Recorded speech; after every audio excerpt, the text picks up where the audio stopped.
Santo Evangelho, perdoa os nossos pecados e nos conduz à vida eterna. Amém. Bem, meus queridos, como eu disse no início, hoje temos esse presente, não é? Que a liturgia nos proporciona de podermos celebrar esse algo que é tão fundamental à nossa fé e que tem uma centralidade. E dentro desse mistério há algo que nós precisamos levar para a nossa vida, para as nossas relações, que é a Santíssima Trindade, não é? Mas vamos passo a passo, porque nem Santo Agostinho, não é, conseguiu desvelar totalmente a Santíssima Trindade, quanto mais a nós, simples comedores de feijão, não é? Mas vejamos, a Trindade é algo que parece fácil falar, mas tomando as palavras de Santo Agostinho, não é? Novamente, ele dizia que ele sabia tudo sobre a Santíssima Trindade, mas quando perguntava para ele, faltavam as palavras. E para nós também parece que é algo parecido, não é? Porque como explicar um Deus que é um e ao mesmo tempo três pessoas? Às vezes esses códigos e essas conotações fogem do nosso entendimento, não é? Mas quando tudo falta, resta-nos a fé, não é? E acreditar nesse Deus que é único e que, na verdade, uma coisa só nos basta: saber que Ele nos ama e nos quer bem, não é? Mas há algo ainda que nós podemos aprender de Deus e da Santíssima Trindade, não é? Sabe que o amor, ele acontece de forma plena aos seus semelhantes, não é? Porque exige reciprocidade. O amor não é uma via única, não é? Onde eu dou e de repente não tenho nada em troca. Como nas nossas relações com os nossos bichinhos, né? Os nossos animais, por mais que você se sinta acarinhado pelo seu gatinho, pelo seu cachorrinho, ele nunca vai te responder na mesma proporção, não é? Por mais que você, oh, meu negocinho, meu negocinho, né? Mamãe, por mais que você exulte esse carinho pelo seu animalzinho e ele abane o rabinho e fique felizinho, não é a mesma resposta, não é? Que você tem quanto ao seu amor pelo semelhante, que lhe pode responder na mesma proporção. Na Santíssima Trindade acontece a mesma coisa. As relações, não é? Deus é amor e esse amor é relacional e precisa de um outro, não é? Por isso que Deus Pai ama o Deus Filho e esse amor acontece na mesma proporção porque eles têm a mesma substância, não é? A mesma essência, que é a essência divina. E esse amor poderia acontecer de forma egoísta, não é? Ou seja, fechado no Pai e no Filho, mas é um amor que transborda. E esse amor que transborda dessa relação amorosa entre o Pai e o Filho é o Espírito Santo. Veja só, não é? E isso nos mostra algo nas nossas relações, não é? Como na nossa família. Se o amor ficar somente entre o homem e a mulher, é um amor egoísta, por vezes mesquinho, não é? Que não quer se abrir à vida. Os filhos é a resposta desse amor, é a abundância desse amor que transborda do casal e se eleva, não é? Agora no seio da família. Veja como há uma ligação e um ensinamento, não é? Das nossas relações, para que não se fechem para que transbordem e exalem esse amor que o próprio Deus nos ensina. Meus queridos, eu disse que a igreja, de forma pedagógica, a liturgia, quer nos ensinar algo, não é? E eu fico maravilhado com a ação do Espírito Santo.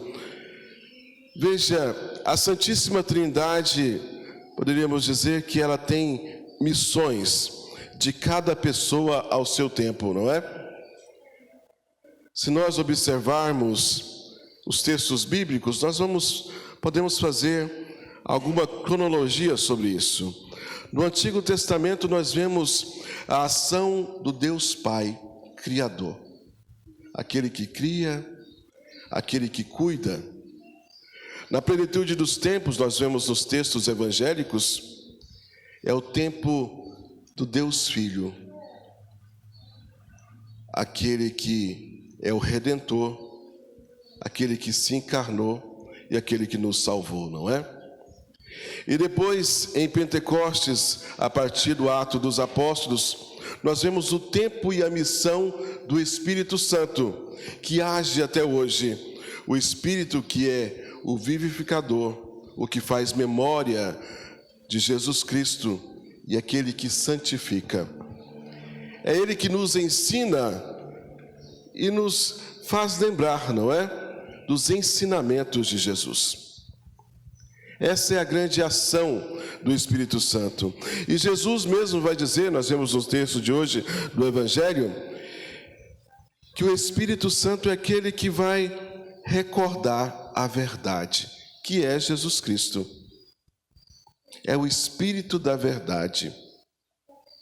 Ele não vai trazer nada de novo, mas ele vai recordar os ensinamentos de Jesus. E é isso que acontece, né? Acho que eu já falei isso um pouco semana passada, mas é bom a gente relembrar. Porque é o Espírito Santo que vai recordando as palavras de Jesus, fazer com que os discípulos e os primeiros padres tenham uma noção maior de quem é Deus, do que é a igreja, dos seus ensinamentos, não é? E assim eles vão conduzindo a igreja até o dia de hoje. Eu falava semana passada, eu acho que da questão da circuncisão, não é? Naquele primeiro concílio que teve na década de 50, lá em Jerusalém, onde os apóstolos Paulo e Barnabé pregavam aos pagãos e estes se convertiam. Aqueles que eram convertidos do judaísmo queriam que esses pagãos fossem circuncidados, observassem as leis judaicas. Havendo esse conflito, não é? Eles foram até os apóstolos lá em Jerusalém e lá eles decidiram. E as palavras de São Pedro dizem bem o que aconteceu, não é? São Pedro vai dizer: nós e o Espírito Santo decidimos que os pagãos que vierem a ser cristãos não precisam circuncidar. Jesus nunca tinha falado isso claramente, não é? Mas é o Espírito Santo que revela e que faz memória dos ensinamentos de Jesus, e assim eles puderam intuir e decidir, através dos ensinamentos de Jesus, que os pagãos, quando se convertessem ao cristianismo, não precisavam circuncidar. A própria Trindade, não é? Veja que na Bíblia não tem nenhum texto que fala de Trindade, de um Deus que são três pessoas. Mas pelos ensinamentos de Jesus, e Jesus nos revela, os primeiros padres conseguiram intuir, não é, pelo uso da razão. Olha, quando Jesus fala de um Deus que é Pai, é Deus. Quando ele fala dele mesmo, que ele veio do Pai, olha, é da mesma substância do Pai. Então, Jesus também é Deus. E o Espírito Santo, que vem do Pai e do Filho, olha, se vem do Pai e do Filho, é a mesma substância divina, é a mesma essência divina. Então, o nosso Deus é Pai, Filho e Espírito Santo. Um só Deus, mas três pessoas, né? Jesus não disse isso claramente, mas o Espírito Santo agindo revelou isso aos primeiros padres da igreja. Não é lindo isso? A ação do Espírito Santo. E ainda hoje, não é? Nós vemos a ação da igreja muito intuída pelo Espírito Santo na eleição do Papa, no Vaticano II, nos documentos da igreja. Se a gente perceber e olhar, a gente não vê nenhum algo escandaloso, não é? Nenhum algo que não nos eleva, que não faz um crescimento, que foge da lógica de Deus. O Espírito Santo que ainda hoje age na condução da igreja e do povo de Deus. Sabe, a primeira leitura de hoje é um texto belíssimo, não é? Tirado do livro dos Provérbios, e fala da sabedoria. Sabedoria que a gente pode compreender em dois movimentos, vamos dizer assim, não é? O primeiro enquanto um atributo divino, uma qualidade de Deus. E ela está presente desde sempre, não é? É bonito ver a narrativa onde o autor vai dizer que antes que tudo fosse criado, não existia terra, tudo era um vazio, lá estava a sabedoria junto a Deus. E quando tudo foi criado, quando pela força da palavra, Deus Criador faz todo o universo, a sabedoria estava como mestre de obras. Bonito, não é? Estava desde o princípio. A sabedoria é um dom, é um atributo divino, que nós devemos pedir, não é? Para que o Senhor, né, derrame esse dom, essa graça sobre cada um de nós. A leitura vai nos dizer que a sabedoria, ela não foi criada, mas foi gerada. E esse termo sempre encantou os primeiros padres, não é? E através desse termo eles fizeram a alegação logo de início que a sabedoria, ela tem um nome, e ela é uma pessoa, e ela é Jesus Cristo, não é? Jesus Cristo, a personificação da sabedoria. Sabe, meus queridos, Deus se revela a cada um de nós, não somente na plenitude dos tempos, mas ainda hoje, não é? Deus, através do Espírito Santo, se revela no nosso coração, em nosso meio, se revela através da Sagrada Escritura, do magistério da igreja, mas também se revela nas nossas relações, se revela no amor que nós dedicamos ao outro e que o outro, de alguma forma, dedica a cada um de nós, não é? Porque Deus, Ele não se fecha em si mesmo. Eu acho que o principal ensinamento que nós devemos tirar disso é essa reciprocidade do amor de Deus, essa entrega do amor de Deus que se doa, não é? Nas suas relações. Deus é amor. Muitas vezes nós falamos isso, e até tem uma igreja aí que tem esse nome, não é? Mas veja que por vezes nós não conseguimos compreender a dimensão, ou melhor, nos ater à dimensão tão grandiosa e majestosa desse amor, que é um amor que transborda, não é? Que não se fecha em si mesmo. Sendo Deus, a Santíssima Trindade poderia nessa pequena comunidade das 3 pessoas se bastar. E ela se basta, mas ela não está contente, não é? Ela quer que esse amor transborde no mundo. Ela quer que esse amor se expanda. E por isso nós somos agraciados pelo Espírito Santo, que derrama em nós, como diz na segunda leitura, esse amor, que é a graça de Deus, capaz de nos transformar, não é?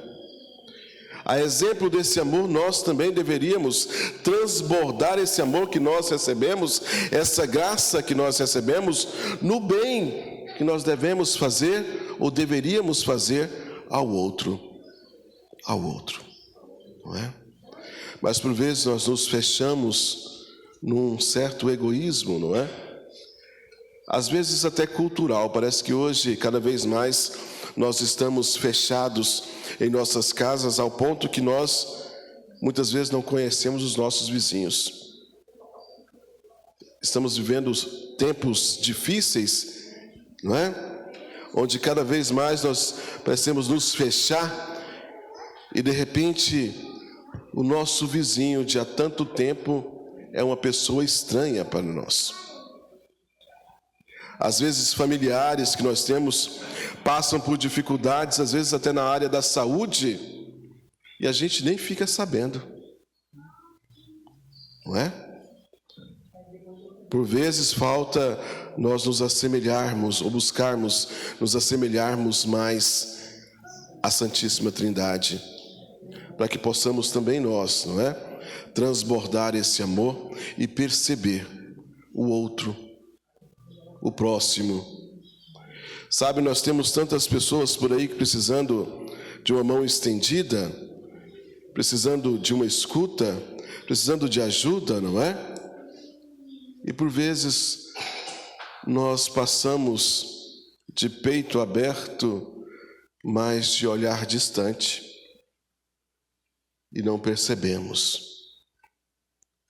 Tantas pessoas passando por sofrimentos tão grandes, não é?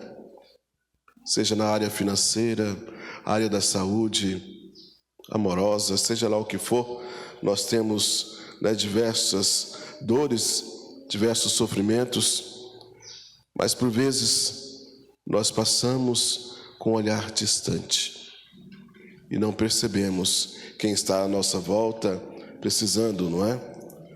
Que esse amor que um dia agiu em nós transborde e também seja derramado nos nossos irmãos. Veja, Deus quer usar de cada um de nós. O salmo de hoje, não é? Salmo 8, eu sempre fico maravilhado com o Salmo 8. Fala da grandiosidade de Deus que fez os céus, fez todo o universo. E na sua grandiosidade, Ele tem uma preocupação com o homem. Essa criatura, diante da onipotência e da grandiosidade de Deus, que cria todo o universo, não é? E nós não conseguimos compreender sequer o universo. Deus se preocupa com o homem. E vai dizer lá, não é? O que é o homem, para que Deus o trate com tanto carinho. O que é o homem? Esse ser que Deus ama e quer que tenha comunhão com Ele, mas também quer usar a nossa parte, não é? Para que nós possamos ajudar a tantos outros a também ter comunhão com Ele, ter dignidade e ter uma vida em Deus. Vamos pensar sobre isso, sobre a ação da Santíssima Trindade, sobre esse amor de Deus sobre cada um de nós e a nossa parte também, não é? Nas nossas relações, para que a gente possa crescer mais para Deus e levar esse amor que um dia Deus infundiu em nós, nos nossos irmãos, aos nossos irmãos. Amém? Amém. Louvado seja nosso Senhor Jesus Cristo. Para sempre seja louvado.